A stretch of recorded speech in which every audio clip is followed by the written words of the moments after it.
So let's take another dive into the papers. Here with me this morning are Alison Stewart-Allen and Ava Santina-Evans. Good to see you both back again. And we're kicking off with the Times this time, aren't we, Ava? And their front page focuses on the army or military.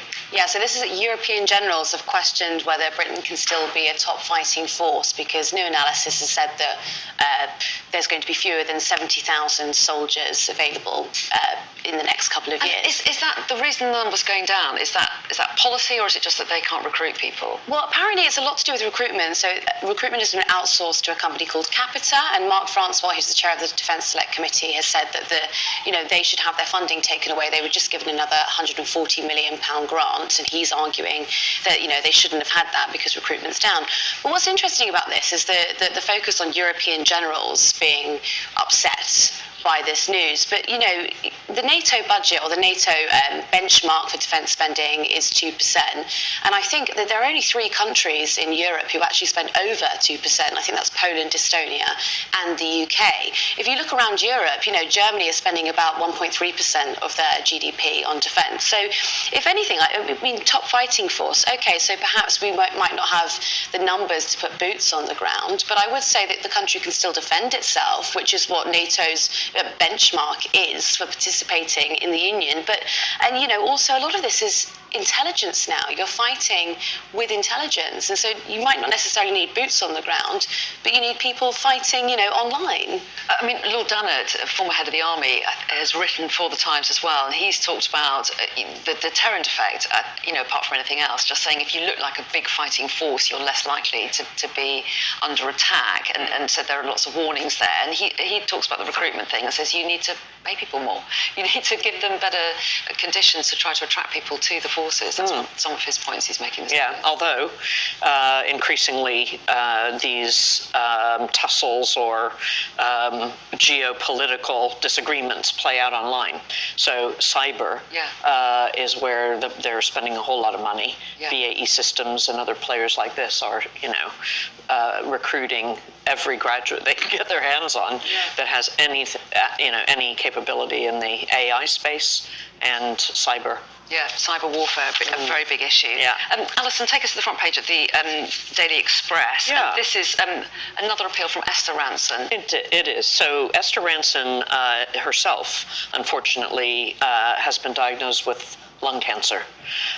And she is keen that the laws on assisted dying in the UK are changed. They're debated and that they're changed, because at the moment, if you play a role in helping someone and their life, you potentially can go to jail for 14 years. And many other countries in Europe have changed their laws so that is not the case.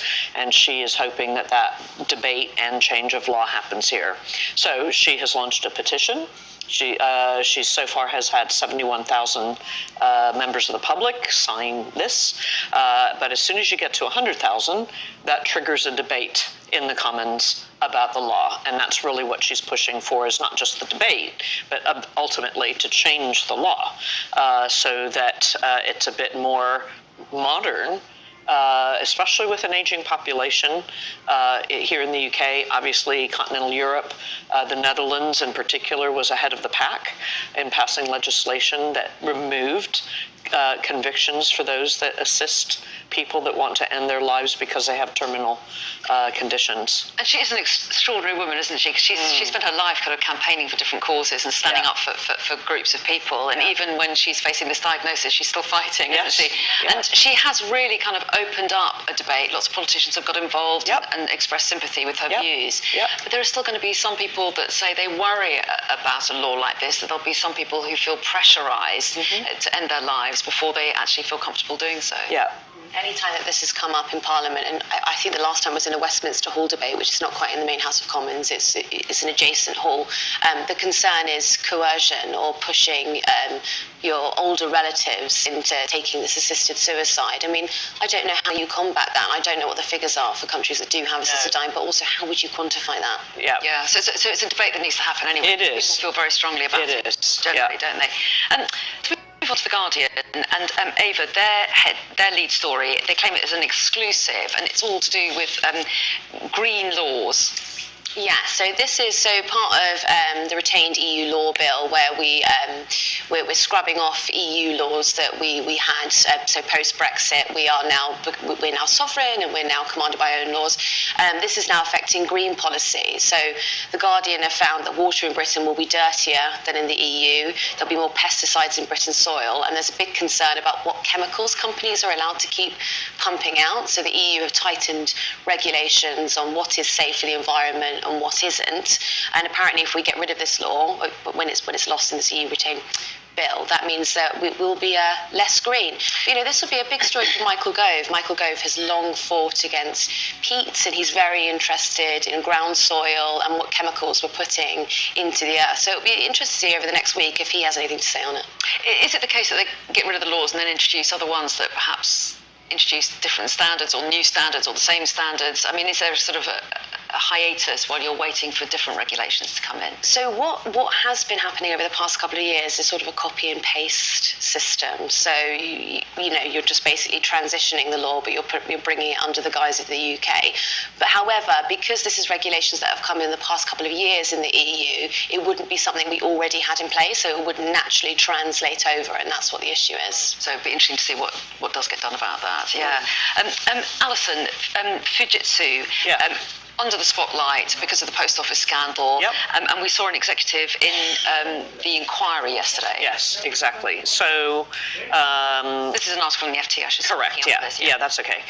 So the head of the Fujitsu operation in Europe, their chief exec Paul Patterson, has basically said that he knows now that the company knew from as early as 1999 that the Horizon system had bugs and defects, and also that Fujitsu tampered with witness statements of its own people. Yeah, he said that they were altered by others. Yes, but we don't know quite what that means. But basically, it's really interesting to me if I think about the business leaders that I'm advising, who thankfully aren't in this situation, by the way, but if they ever were, the fact that you could potentially be this transparent.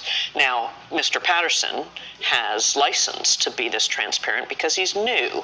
And as the new person, you can often change things very radically because you are the new regime.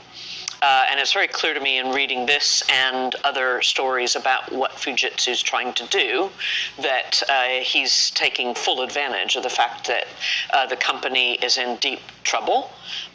It is now withdrawing from future public sector contracts, and that if you don't act now to clean this up, that this is going to be a very long-running death by 1,000 cuts for Fujitsu. So him tackling or trying to address it now is the right thing for him to be doing.